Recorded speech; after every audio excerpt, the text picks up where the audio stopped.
திருச்செந்தூரின் கடலோரத்தில் செந்தில்நாதன் அரசாங்கம். திருச்செந்தூரின் கடலோரத்தில் செந்தில்நாதன் அரசாங்கம்.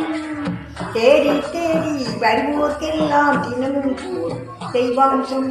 தேடி தேடி வருவோர்க்கெல்லாம் தினம் போர் தெய்வாம்சம்.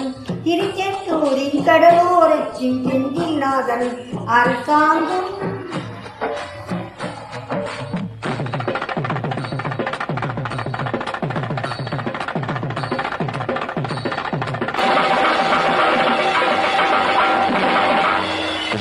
அசுரரை வென்ற இடம் அது தேவரை காத்த இடம். ஆவணி மாசையிலும் வர்மைப்பசி திங்களிலும் அன்ப திருநாள் காணும் இடம். அன்ப திருநாள் காணும் இடம். அசுரரை வென்ற இடம் அது தேவரை காத்த இடம். ஆவணி மாசையிலும் வர்மைப்பசி திங்களிலும் அன்ப திருநாள்